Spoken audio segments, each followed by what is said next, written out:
The year was 2050, and humanity had breached the barrier between stars. With propulsion breakthroughs, the USS Odyssey was the first vessel authorized for manned interstellar travel, bound for Zeta 4, a nearby solar system. Its mission: survey and assess Epsilon Prime, an exoplanet with promising biosignatures. But as the crew would soon discover, this journey would push the limits of their minds, bodies, and the unknown. "Welcome to Epsilon Prime," Captain Marcus Lang announced over the ship's comms as the Odyssey drifted into orbit around the new planet. The view was stunning: crystalline mountain ranges, dark blue oceans shimmering under a sun smaller and paler than Earth's. To think we're the first humans to see this. Navigator Samir Patel adjusted their altitude as he spoke to Dr. Elena Keed, the ship's biologist. "Looks like paradise, doesn't it?" Elena, mesmerized by the glittering mists in the planet's atmosphere, nodded. But something stirred in her, a lingering feeling she couldn't quite place. After extensive scans, Captain Lang ordered the first EVA, extravehicular activity. When they stepped onto the planet's surface, Elena noticed the air was filled with iridescent particles, glimmering like fairy dust. "It's like it's alive," she whispered, as her sensor logged microscopic data. That night aboard the Odyssey, Elena tossed restlessly in her cabin, unable to shake a tingling at the base of her skull. Just exhaustion, she told herself. But by morning, she felt unusually groggy, her thoughts drifting like echoes in a cave. Days passed, and a quiet tension settled over the crew. Captain Lang, usually vigilant, began drifting off mid-sentence. Samir grew irritable, snapping over trivial issues, while engineer Quinton Ross lost focus, missing important system checks. One evening, during their daily team briefing, Lang sat motionless, staring at the table as though in a trance. "Captain?" Elena asked cautiously. Lang blinked, as if surfacing from deep water. "Sorry. I was listening to something." The others exchanged worried glances. Elena spoke up. "Listening to what, Captain?" "It's like a voice whispering inside my mind," he muttered. "It's faint, but it's there." The room fell silent, each crew member realizing they had felt something similar, a distant hum, a pressure just behind their eyes. That night, Elena tried running her own brain scans. The results shocked her. Her neural activity was significantly higher than usual, focused on regions responsible for sensory processing. "It's as if something is heightening my senses," she murmured. Her thoughts returned to the alien particles they'd observed. Could they be influencing their brains? But the idea seemed absurd. Microscopic particles capable of altering thought? The next morning, Samir's temper exploded over a minor navigation issue. "You're all plotting against me," he shouted. His face was flushed, eyes darting wildly. "Samir, calm down." Quinton stepped forward, but Samir's expression twisted in a mix of anger and terror. "They're in our heads," he whispered, clutching his temples. "It's like they're watching." Realizing they needed answers, Elena isolated a sample of the atmospheric particles and ran it under high magnification. What she saw left her breathless. The particles weren't mere dust, they contained neural-like structures, almost as if they were designed to interface with brain tissue. "A microscopic, sentient hive mind," she whispered. Gathering the team, she shared her findings. "These particles are intelligent on a microscopic level. I believe they're capable of interfacing with our minds, a kind of sentient neural network." Lang's eyes widened. "You're saying they're inside us?" "Yes, they're connecting to our brains." "The symptoms we're experiencing, mood swings, auditory hallucinations, it's the particles manipulating our thoughts, testing their influence over us." "Then we have to get off this planet now," Quinton said, panic flickering in his eyes. But as they prepared for departure, Lang suddenly froze, his face contorted as he struggled to speak. It's still in me," he whispered, clutching his head. "I can feel it holding on." Elena realized that they would need to find a way to sever the connection. She theorized that high-frequency sound waves might disrupt the particle's neural link. With Quinton's help, she modified a handheld transmitter, and they conducted a test on herself. The pain was searing, but after a few agonizing seconds, the particles streamed from her in tiny writhing clusters, which they swiftly contained. One by one, The rest of the crew underwent the painful extraction. When it was Lang's turn, however, he resisted. "It's talking to me. It knows what you're doing," he murmured in a daze. But as the procedure began, the entity finally released him, leaving behind only fragments of cryptic memories. Once everyone was clear, they relaxed, only for the ship's monitors to flash with a single ominous message: "We see you. We come." Elena's breath hitched as the radar detected small, fast-moving objects leaving Epsilon Prime's surface, heading toward the Odyssey. "It sent drones after us," Quinton whispered. Lang set the ship to quarantine protocols, locking down each section and preparing for full containment. But Elena was haunted by a realization: the alien intelligence was learning from them. It was aware, adaptive, and it was coming for them. They fired an emergency transmission to Earth, detailing the sentient entity and its nature, urging that no further missions approach Epsilon Prime. Back on Earth, the International Space Exploration Council was thrown into crisis. Dr. Rachel Voss, the council's head, listened to the Odyssey's transmission with mounting dread. "Micronexus," she repeated, naming the alien intelligence for the first time. "A microscopic, self-replicating hive mind capable of manipulating human cognition." It was a nightmare. In a tense council session, voices clashed. General Hollister, a top strategist, argued for a full quarantine of Zeta-4. This Micronexus could infiltrate Earth if even a single contaminated particle returns. But others, like Dr. Soren Alvarez, pushed back. "Imagine the research potential. This could advance neuroscience by centuries." The debate grew fierce, with each side refusing to relent. The council ultimately decided to impose a temporary quarantine, but it left the door open for future expeditions. The lure of discovery, even in the face of unimaginable risk, was too great. 10 years later, humanity's curiosity had not faded. Equipped with advanced containment tech, a new vessel, the USS Dauntless, was dispatched to retrieve data from the abandoned Odyssey. Its crew was drilled in protocol, aware of the risks yet driven by the prospect of unprecedented knowledge. Dr. Leila Chun, lead researcher and sister to the Odyssey's late communications officer Lydia Chun, felt a personal connection to the mission. "We're not just collecting data," she told her team. "We're finding closure." As they docked with the derelict Odyssey, the silence within was oppressive. Strange marks scrawled along the walls, like warnings left in haste. But what shook Layla most were the faint, disjointed messages still playing on the monitors. "We see you. Do not seek this place. We are waiting." Did they contain it? One crew member murmured, glancing nervously at the containment pods. They ventured deeper, each step amplifying the eerie sensation of being watched. Finally, they reached the lab where Elena's samples were stored, only to find that the containment units had been breached from within. On the Odyssey, Captain Lang and Dr. Keed spent their final days locked in isolation, battling the relentless Micronexus.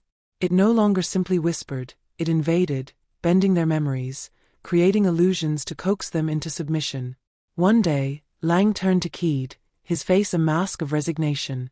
"It's inside my head, Elena. I can feel it pulling, probing." She nodded, equally resigned. "It wants to learn. It's searching for something." Days blended into nights as the Micronexus experimented on them, pushing their minds to the brink. Lang found himself scrawling cryptic warnings on the walls, his hands moving of their own accord. By the time the Dauntless arrived, Lang and Keed had long surrendered to the Micronexus, their minds hollowed, leaving only fragmented remnants of who they once were. Deep within the Odyssey, the Micronexus pulsed, its hive consciousness exploring the knowledge it had siphoned from the crew. It replayed fragments of their lives, their memories, using them as keys to understand human emotion, thought, and vulnerability. It understood now that fear made them susceptible, while curiosity drove them to foolish bravery. "We are ready," it thought as the Dauntless crew stepped aboard, unaware of the dormant danger they approached. The final transmission sent to Earth from the Dauntless arrived garbled, a cryptic message of disembodied voices overlapping. "We come. We learn. Prepare." Humanity's encounter with the Micronexus had only just begun. The Micronexus, an intelligence that thrived by devouring and adapting human minds, was poised to conquer beyond the stars, as it evolved, an unstoppable force of consciousness, forever expanding. Back on Earth, Dr. Rachel Voss reviewed the scrambled final transmission from the Dauntless with a sense of dread. Prepare, the fragmented voices had warned. The message was unclear, but the underlying threat wasn't lost on anyone within the International Space Exploration Council. The Micronexus is here, Voss said to the assembled team of scientists, military officials, and leaders from around the globe. General Hollister cleared his throat, his voice grim. Are we dealing with an infection vector? Or a conscious entity that's aware of us? Both, replied Dr. Soren Alvarez. The Micronexus seems to act as a decentralized hive mind that can adapt and make decisions. It's the perfect parasite, smart enough to influence thought, pervasive enough to infiltrate the body without detection. If even one particle of it has made its way here, containment becomes nearly impossible. The room was silent, the enormity of the threat sinking in. Then what's our response? Asked Voss, searching the faces of her team. She knew it had to be drastic. We have to assume it's already here, Dr. Latches said, who had returned from the Dauntless shaken but determined. She had witnessed firsthand the Micronexus's influence over minds, and she knew it was too late for cautious tactics. Whatever we do next, we have to think as if it's studying us right now. 2 weeks later, in a remote part of Alaska, a strange atmospheric disturbance was detected. Unbeknownst to the humans monitoring it, the Micronexus had indeed arrived. It had drifted invisibly on cosmic dust, slipping through Earth's atmosphere and settling into the snow-covered forests, where its spores spread silently, latching onto wildlife first. Within days, the animals, wolves, bears, even birds, began acting erratically. They moved in groups, their movements synchronized in eerie unison. Hunters reported bizarre behavior, animals that would stare silently, almost knowingly, at them before retreating in perfect formation. Local law enforcement dismissed the reports as exaggerations, but Dr. Voss, tracking any anomalies that might signal the Micronexus's arrival, took note. She dispatched a team led by Layla Chun to investigate. Layla's team descended on the Alaskan forests with the utmost caution, equipped with containment suits, high-frequency disruptors, and neural scanners. They found the animals' lairs filled with a strange luminous dust, the telltale sign of the Micronexus. We're dealing with an intelligence here, Layla said, examining the dust under her magnifier. It's learning our ecosystem, testing how we respond. Then, in an instant, one of the team members froze, his face going blank. The Micronexus was already moving through them, silently, strategically, waiting for the right moment to make itself known. As Layla's team returned to the containment facility in Anchorage, they began displaying signs of compromised mental states. Crew members reported dreams of an endless ocean filled with eyes, and the next day, some were found standing in a trance, whispering phrases like "We come, we see, we wait." Dr. Voss and her team in Washington, D.C., received updates with increasing alarm. A new research team was formed with specialists in neurobiology, artificial intelligence, and virology, led by the renowned cognitive scientist Dr. Evelyn Card.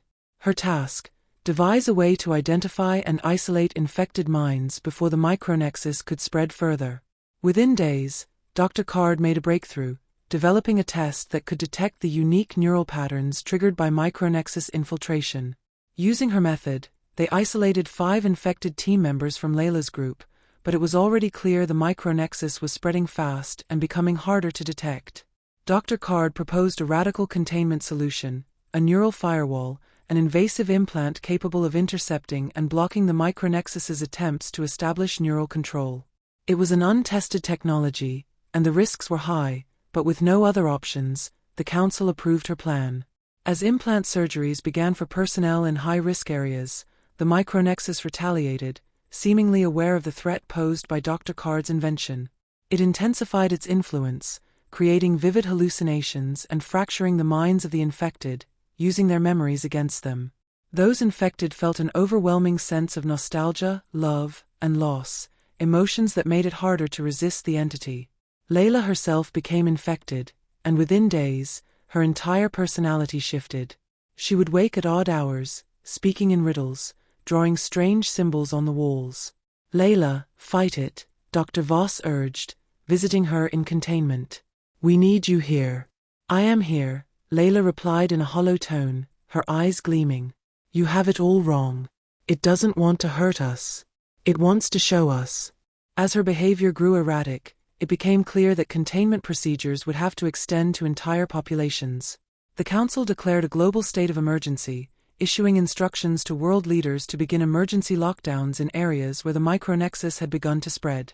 Across the world, infected individuals began forming groups, moving in silent, synchronized patterns through cities. Governments enforced curfews, and Micronexus zones were established in heavily affected areas, sealing off entire cities and monitoring for signs of the entity's presence. Dr. Card's neural firewall implants provided only temporary protection, as the Micronexus adapted quickly. Soon, her implants were breached, leaving humanity nearly defenseless. It was in this darkest hour that Dr. Card proposed one last desperate solution, a neurological countervirus, a mind-lock program that would sever the neural connections the Micronexus used to control human minds. But the price was high. The virus would be indiscriminate, capable of causing permanent memory damage to those infected. This could destroy the minds of everyone it saves, General Hollister protested. But without it, there won't be anyone left to save, Dr. Card replied grimly. With the Council's reluctant approval, Dr. Card uploaded the mind-lock virus into the worldwide neural communication network. As it spread, affected individuals across the globe went silent, their connections to the Micronexus severed. But the cost was evident. Millions fell into catatonic states, their minds damaged beyond repair.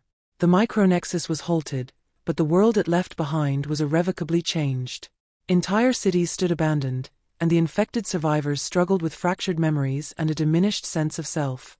They formed communities called the Forgotten, banding together to navigate a world that no longer felt familiar.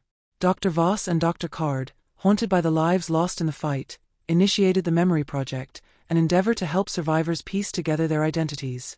Utilizing virtual archives, they reconstructed memories based on recovered data, hoping to restore some semblance of normalcy. But as they worked, a disturbing revelation emerged. Remnants of the Micronexus were still active, lurking within the minds of survivors. Though the entity was weakened, it was not entirely gone, waiting quietly within the fragments of humanity it had infected.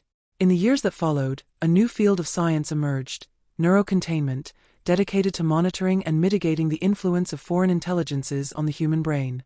Humanity had learned a bitter lesson in its encounter with the Micronexus, but the knowledge came at a terrible cost.